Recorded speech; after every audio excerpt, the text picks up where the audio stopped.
Morning, everybody. Thanks. Everybody hear me?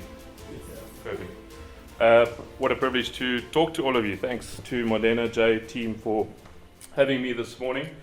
And it's always good to have a chat to professionals and reflect. I think when you do these kind of presentations, even though I sent it to Lee, I don't know what time this morning, coming back from a project management background, to do things last minute is not normally in the nature of a project manager. But that's what happened. So apologies if this is tending to be a little bit rushed this morning.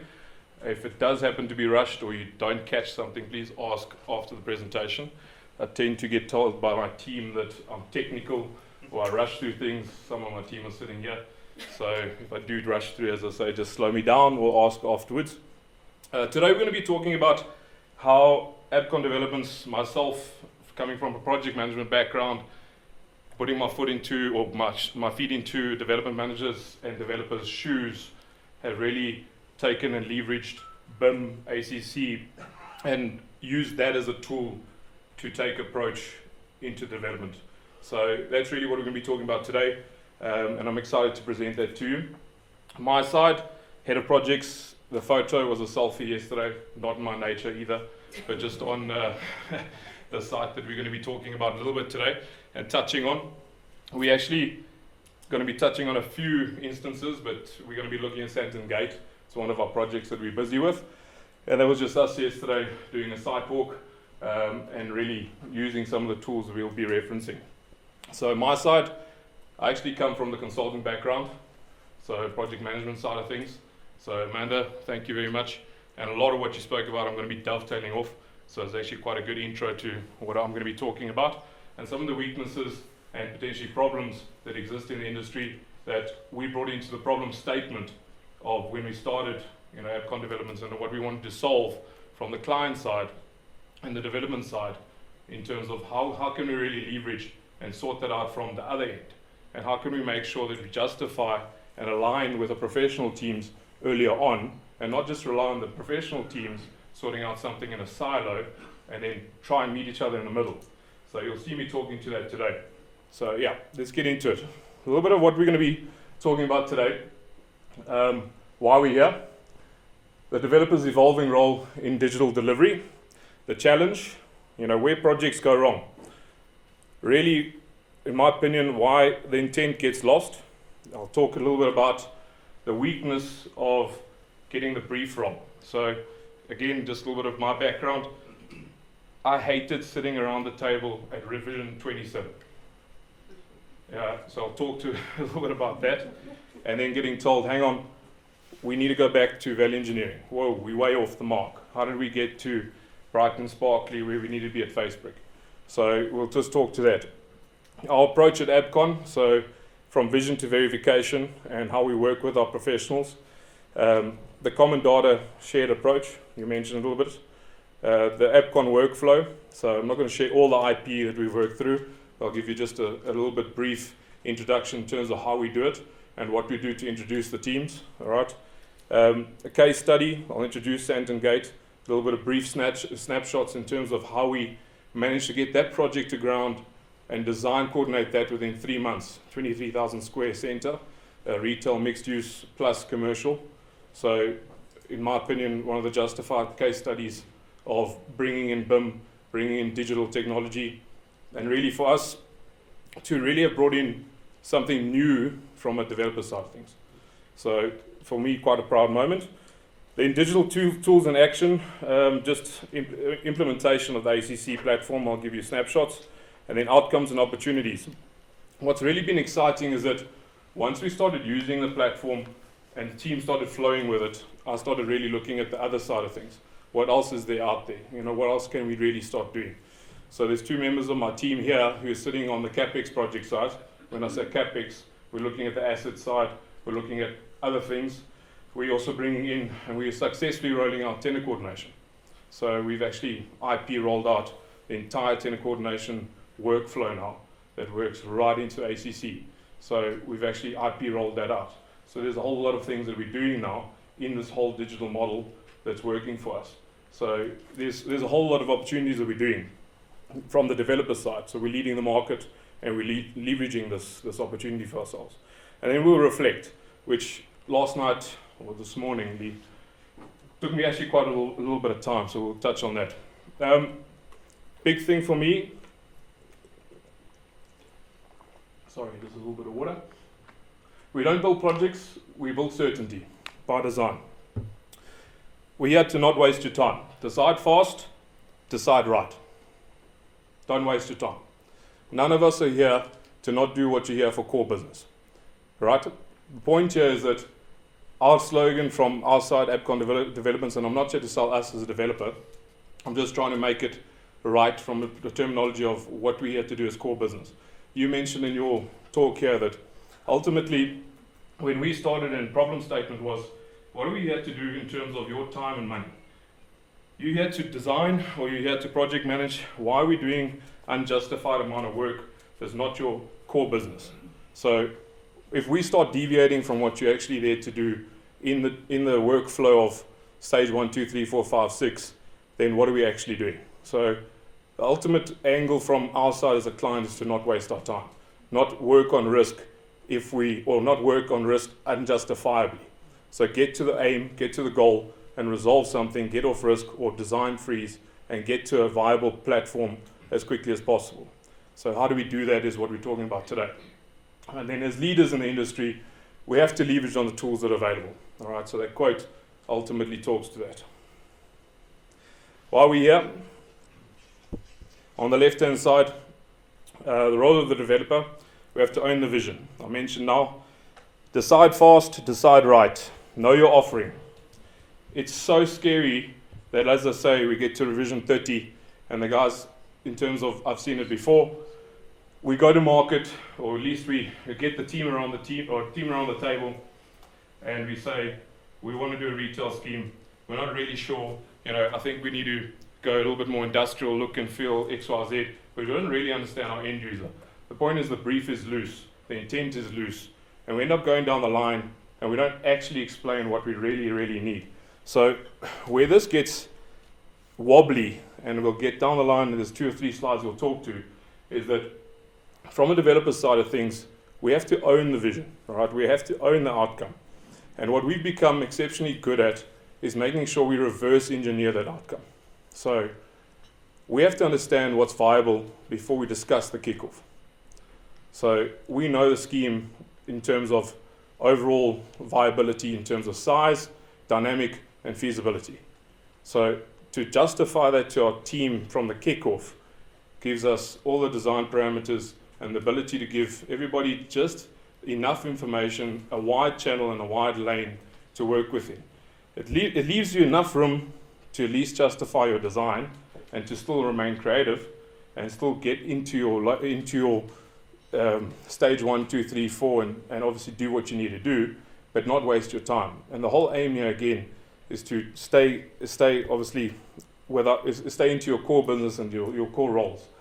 The backdrop, Sandton Gate, why I'm talking about it today, is obviously a very important one for us. I think it's for me in the industry and where it is in Sandton Gate, 3 big cranes up. It's not often that you see that right now in the industry.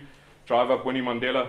It's a big development. So for AppCon Developments being in the ground, it's a big one in terms of the case study. I'm looking at Warwick. He got involved with us 2 years ago.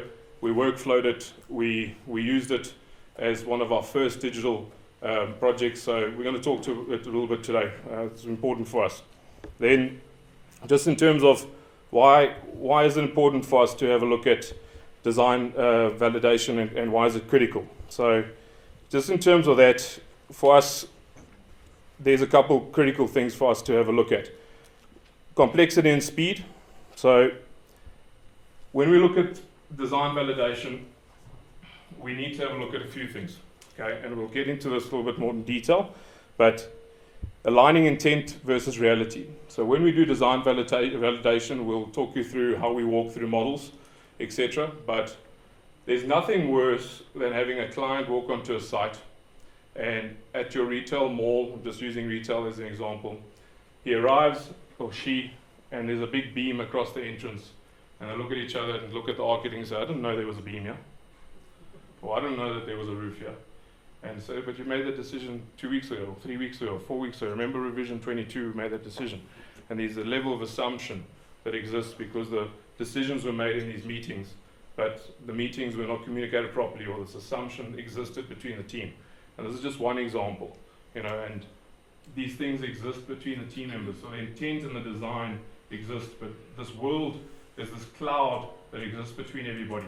What happens with design validation in this digital world is that you actually visualize it.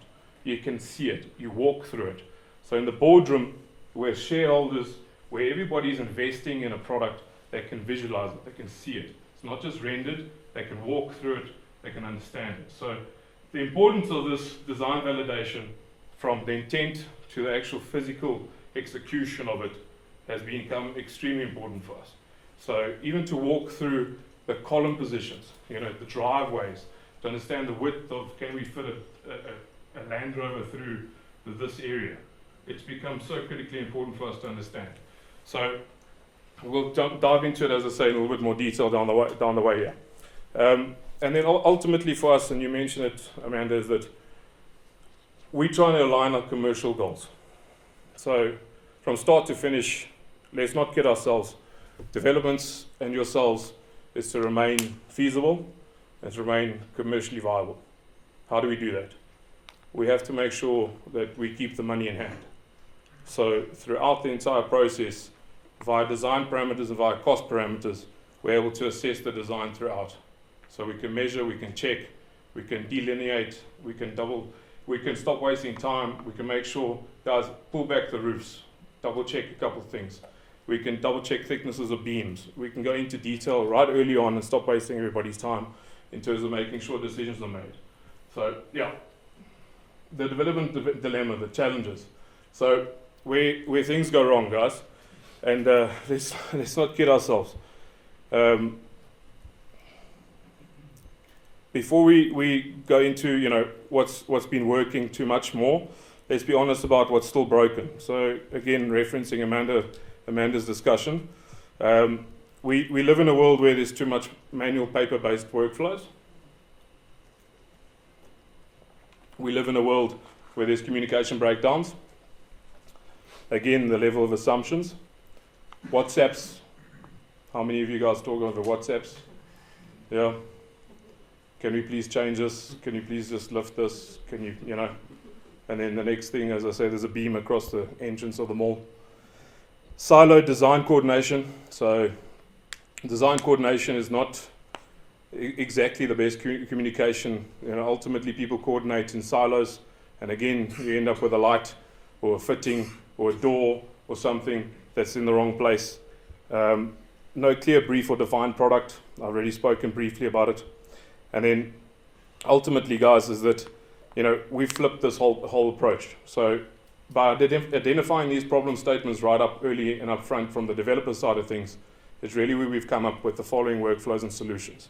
So I just want to start talking to that and get onto the real approach at ABCON. So let's start talking to this. So let's have a chat. We use process to deliver. I'm process driven. All right, highly process driven. I believe that if we stray from process, the price is paid in wasted hours, missed specs, duplicated effort, and loss of control. So I'm a 1, 2, 3, 4 guy. If you go from 1 to 4, you're going to cost yourself some way. And ultimately, process is a framework, and process standardizes something. All right, and process can be driven in any company. And process is the backbone to make sure that every single department or delineated silo within your company works together in some way. They connect somehow. All right. And when we combined and having started ABCON developments with integration of over 6 companies, it was important that we had frameworks. All right. And when we started workflowing within a digital environment, the complexity of that meant that we had to start with processes. Internally, we had processes, but then we started working with external team members, obviously, and we started onboarding architects and another 12 external team members. We further needed processes. So processes become very important. Then we start talking to protocols. So when we start engaging with external team members, we start talking protocols. But simplifying processes is very important too, because overcomplicated processes become difficult.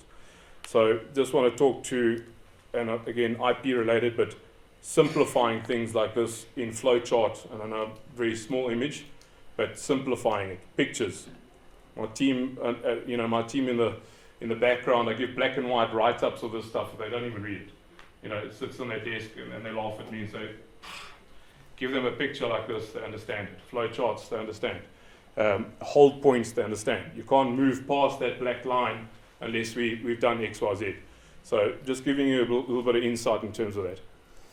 Then we realized from a client side of things, you can't live in our own environment on our own. So just give you an example back to that core business methodology or thinking. So I see some project managers in the background there.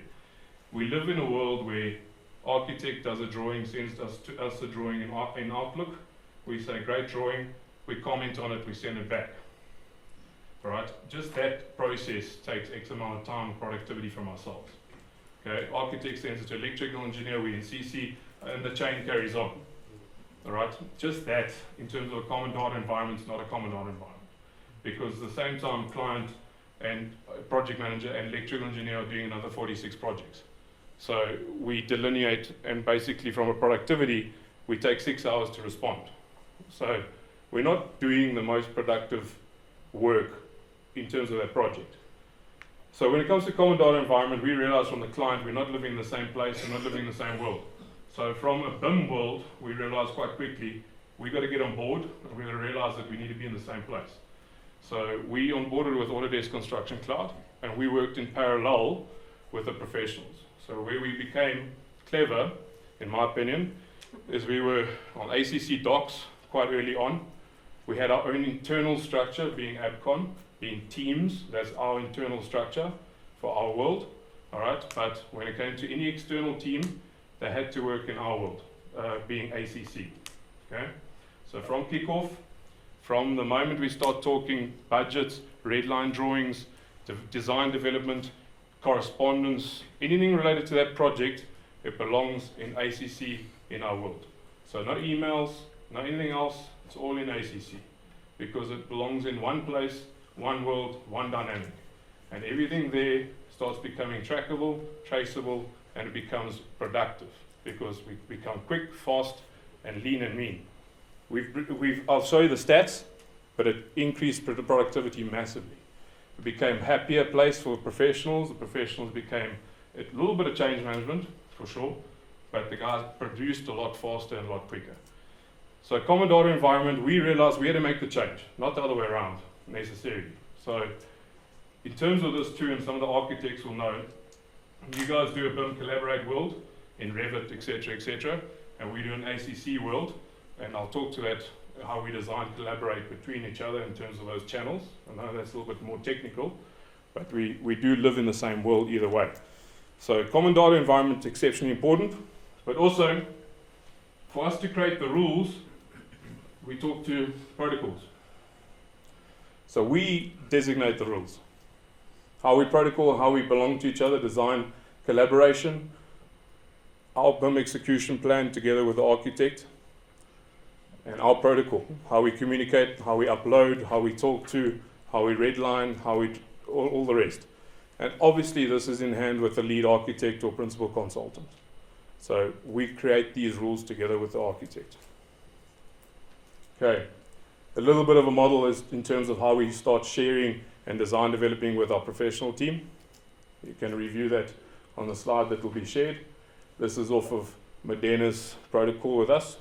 Again, a little bit of a model, but bottom line is, again, just in terms of some of I don't really want to focus on this too much because I'll talk to it now, but basically what happens is in the architect's world, they'll be designing and BIM Collaborate in the Revit world with the professionals uploading, collaborating and working in their world, and they'll be uploading into Autodesk Construction Cloud into our common data environment with all of them, and we'll be reviewing together, right, and double checking in our meetings and in our review capacity, and we'll be confirming are we happy or we're not happy, or we'll be redlining or we'll be commenting, and we'll go back into the Revit world in the BIM Collaborate world, and the cycle will continue until we're happy.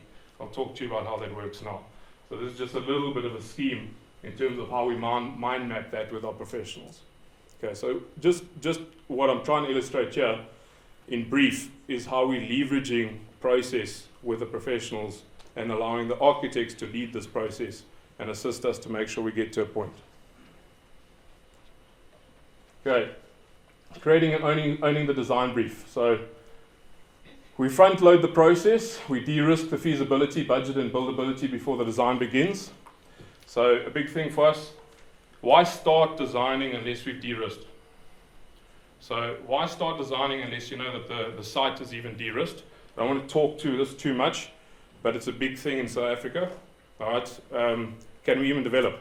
Is the bulk services available? Are we okay? You know, are the constraints removed? You know, is this land developable? You know, are we on a hill or on a mountain? Is this geotech okay? Are we even going to start this thing? Is this feasible? You know, so we do a lot of work there. We use structured tools, including design development schedules, aligned scopes, etc. I'll show you now. We brief with intent. Once parameters are locked in, we drive a focused, coordinated design process. So I'll talk to this now, you'll see. So what we do is we drive a design development schedule with the professional teams, and through the design development process, stage 1, 2, 3, 4, our key directive is to try and make sure that we get to concept and viability as fast as possible. So we give a very clear concept brief. All right, I love mood boards. Pinterest fan, believe it or not. So when it comes to a recent development in Port Elizabeth that we're looking at, we traveled to the township. It's a low LSM retail, and we got inspiration from all the graffiti, loved it, and that's the input that we gave to the architect. That's what we drew inspiration from. We saw the local councillors, you know, that's what we gave as an inspiration. Boom, that's the product that we got out of it. But that doesn't solve the problem. That's not how the place operates. That's not how the retail scheme operates. That's not how the end user operates. That's not how the tenant will deliver. That's not how the refuse will be managed. That's not how the centre will be operated. That's not how the security will work. That's not how anything else will work in the centre. That's not how the space planning will work. That's not how the GLA will capacitate in terms of its space planning. That's not where the plant area will work, etc., etc. So we've only answered one aspect of it, the graffiti on the walls. So we take it from concept and we then do what we call a scope control. Okay? And in the scope control, we define, and apologies about the size, but we actually define the brief. We write it down. All right? And below that we say if we deviate from the brief by 10% or more, we come back. Okay? So this is 7,000 square, or in the case of Sandton Gate, 23,000 square, mixed use, retail, da-da-da-da-da-da-da. Okay, proper. And we actually use this document, and I'm showing you out here, it doesn't matter. This is important we actually show everybody what we do, because it's important to the professionals that we understand and leverage everybody in terms of knowledge. That it's as simple as this. Do we require a centre management office? Yes or no? Is there a decision? Is there a requirement? Do we require a security management office? Yes, no. How much do we need? What space do we need? What do we, etc., etc. And we go through this entire scoping platform because for the architects and professional teams, electrical, etc., etc., they need to know what do we need in that building. Because from a space planning perspective, all of this impacts your entire design. How often do you guys end up at Rev 12 and then you, oh shit, I need to fit in, excuse my language. You need to fit in a centre management office, and how do you do that? Because your structure's already designed. You know, and then now your structure engineer's got to go back and fix it. So we try and sort all of these decisions out for you early on. And if we do that, again, we try and make sure that we at a Rev 1 baseline design freeze to be concept and viable before we move too far down. Everyone with me? So it's not like my team sometimes, they say I'm too technical, too fast.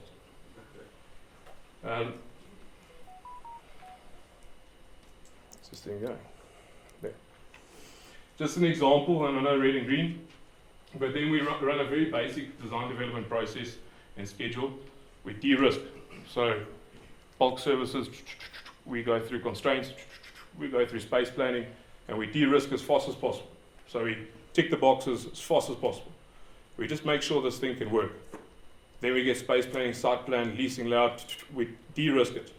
And then we start talking scope, space planning, etc. And we get to a scheme that overall from a magnitude works. Then we talk design parameters. and then we get plugged in and we make sure we all right. The idea here, guys, is that the professional team should be on risk for no longer than 3 months. Design, freeze, stop, hold point, go to market, see if it works, make sure the scheme is ready, come back, and then put some hard work if we need to. That's the perfect dynamic from a developer. Okay. This is what we're talking about. So, a little bit of focus here. So, the green, Amanda, you can use this. Overused it. Okay. The green is the benefit of BIM, in my opinion, what we've seen on Sandton. So, when we're designing and using digital, our problem in South African market is that this is risk. We don't have bank funding yet. We don't have pre-let in the developers world. So the argument is always from the architects and the professional team, how much do I put in? So our goal is to meet medium or meet in the middle. We have the difficulty, and I've been on that side. As I said, I come from a consultant background. So I want to be at Rev 1. I don't want to be at Rev 22. So if we do the scope and we do the brief and we do the space planning, we do everything right, then we execute that correctly in a BIM world to a space plan and a model at a design freeze that's viable with minimal amount of work and effort from the team, that we know we have a program, a rollout, and executable design that makes sense, that can cost, that is viable and feasible, okay? That we can almost put a pause on just before we need to go to any level of high level detail to procure or anything else. So that's always our aim. But ultimately the green would be the benefit of what we do in BIM, okay? And the rest is traditional cost of design changes, etc. So I'm going to talk to those benefits now. So what do we do in ABCON in terms of our workflow? Through this process, we then run in ACC, 3 minutes, so I rush now. We run through 4 reviews. This is key. So from our side, then with a committee, we run through the following reviews. So we'll work as a team and we'll run through the following sprints in the relevant review processes. We'll hit hard on the concept. Concept comes out. These are renderings, high-level sketches, mood boards. Concept, great, tick off. Go to scope. We've used that scope control document to make sure we're happy. Double check the scope control against 2D and or if we're ready to go into Revit. Most of the time the scope review is done against a 2D layout, okay, just to make sure we're still playing around with the space planning. Because the space planning isn't yet ready, because we're sketching, marking up, often have a, what's that sketch paper, wax paper, either, messing around, yeah, playing around with that still, because we're not ready yet, okay, and we're still making sure center management fits in, ablutions, etc., etc. Okay, we do a scope review, tick the box, goes into Revit. Now we start modeling properly. The exciting one here is technical review. Okay, this is now a little bit into detail. Technical review is where we now have our MFP, mechanical, electrical, fire, etc., guys coming in, and they're presenting their detailed designs against the architect and ourselves with our facilities, asset, property teams in-house. All right, and they're presenting everything from their asset registers, draft, equipment, commissioning methodologies, all the rest of it plugging into the building. Okay, we're also reviewing it. Most of the time, if possible, we already have our tendered principal contractor sitting in, and that is also going against our selected packages. So we understand what's going into the packages, we're rationalizing that, and we're understanding that, and if possible, in the future now, that's going into our digital twin understanding of what's happening in the future. Then we have our finishes, which are starting going into a little bit more tiling, layouts, etc., etc. So we go through these rationalized reviews. Okay. Well, then I'll just get to what, this is what we do in the reviews. We push out reports. So as we do the modeling, and we check them, these are just examples in the first scope review of Sandton Gate. External fire steps there to either be moved or treated. Not happy with that. Here we said the ablution block needs to be relooked at. Here we said retail customers entering on basement 1, they're going to go through the boom, we need a physical barrier. So we're commenting on things. Okay, we're 28 on the first one. Next one was 46. Could be iterations. So architects getting this feedback and they're sorting this out. Okay. Sandton Gate case study. Reduced project duration, 35% in construction, pre-construction. So in the design phase. 3 months, 22,000 squares to get through concept viability to detailed design. It's a feat. 30% reduction in design-related work, and then drastic improvement in construction-related contractor metrics. Contractors on board with ACC as well, and subcontractors. Tyler's working with us like this. So RFIs, everything's on it. So I'll bump through last two. Started with the rendering, basic model at scope review stage. Fully federated model. You can see everything from the tap to the plug, to the type of floor, to the joint, to on-site now. Oopsie. To on-site now, that was yesterday. Okay, and with the live camera that I was hoping to show. And this is just PM and DM, so that's my project manager. That's me yesterday with him. We review. Drawings are uploaded, transmitted. We're highlighting issues, we're sorting out things. So we're constantly reviewing. The benefits are on there on the slide. Okay. Outcomes. What we would like to move into, and Warwick's promised me, is AI. So I'm just talking 2 seconds more, Warwick. Is that what we're finding now, doing this over and over and over, with like 16, 17, 18, 19, is there's a lot of repetitive tasks happening. So, you know, Jay, we've seen a lot of repetitiveness. So we want AI to start tracking this a bit better for us. So start becoming better in the next 5, 6 years. And then one that's very exciting for us is tenant coordination. So we're doing that on ACC. And then reflections. Change management's a bitch. It really is, sorry. It really is. There's some guys that are just hard ass. It's like, I know better, Outlook's the way, I don't want to do it. And it's like, simplify, process must be led, clarity before, plan twice, build once. The others are hold fasts in my opinion. And then yeah, don't deliver projects by chance, to deliver through process, platform and precision. Thanks guys.